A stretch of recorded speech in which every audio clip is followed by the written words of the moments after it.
মা, আমি আজকে মেশিন চালাবো, কিছু জামা কাপড় ধোয়ার আছে, আপনার কি কিছু আছে? তাহলে দিয়ে দিন। আছে, কিন্তু আমি ধুয়ে নেব।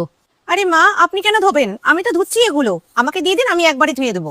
তুমি তো মেশিনে ধোবে, আর আমার হাতে ধোয়া পছন্দ, তাই আমি নিজেই ধুয়ে নেব। মা, হাতে ধুলে জামা কাপড় সেইভাবে পরিষ্কার হয় না। তোমার সেরকম মনে হয়, কিন্তু আমার সেরকম মনে হয় না। আমাদের বেলায় মেশিন কোথায়, আমরা হাতেই ধুয়ে নিতাম। তাছাড়া এখন বয়স হয়ে গেছে, তাহলে নিজেরটা নিজেই ধুয়ে নিতাম, তোমাকে আর বলতাম না। ঠিক আছে মা, আপনি আপনার জামা কাপড়গুলো দিয়ে দিন, আমি হাতেই ধুয়ে দেবো আপনারটা। দেখো, ভেবে নাও, কালকে আবার তুমি অজয়কে আর তোমার বাপের বাড়ির লোককে আবার বলো না যে মেশিন থাকতেও আমাকে হাত দিয়ে কাচতে হয়েছে। না মা, বলবো না। ঠিক আছে, দাঁড়াও, আমি নিয়ে আসছি।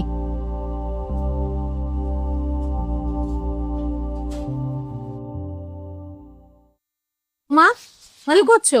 এই যে মা, একটু মিক্সিতে ভাবছি ডালটা বেটে নেবো, বড়া বানাবো আজকে। ডাল বাটবে মিক্সিতে? হ্যাঁ মা। ও, আমার জন্য বানিও না কিন্তু।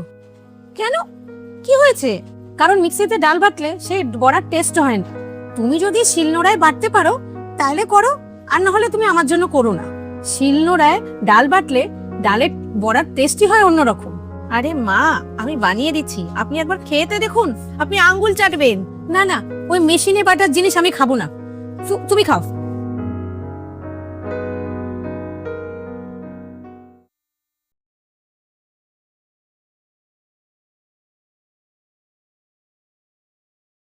ও বৌমা, আমি তোমার কাছেই যাচ্ছিলাম। আরে চুলটা শুকানোর যে মেশিনটা আছে না, ওটাকে কি বলে জানি? কি, ড্রায়ার? হ্যাঁ হ্যাঁ, ড্রায়ার। ওটা কোথায় রেখেছো গো?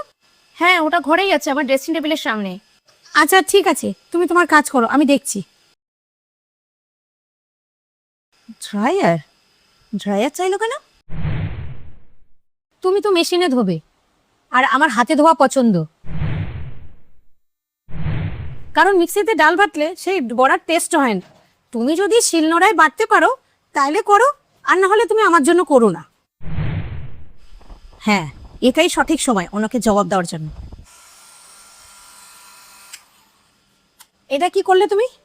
মা, আপনি তো বলেছিলেন যে আপনার এই যুগে এই মেশিন পত্র ভালো লাগে না, আপনাদের যুগে সেই জিনিসপত্রই ভালো লাগে হাতে করা। তাহলে এই ওয়াশিং মেশিন, মিক্সি, ড্রায়ার এগুলো কি আপনার ভালো লাগবে? আমি এই জন্যই ড্রায়ারটা বন্ধ করে দিয়েছি, কারণ সেটা তো আমাদের যুগে। একটা কাজ করুন মা, আপনি আপনাদের সেই যুগের মতো রোদে দাঁড়িয়ে চুলটা শুকিয়ে নিন। তাছাড়া ছাদে এখন বেশ রোদ দিয়েছে, কড়া রোদ, আপনি যান ওখানেই চুলটা শুকিয়ে নিন।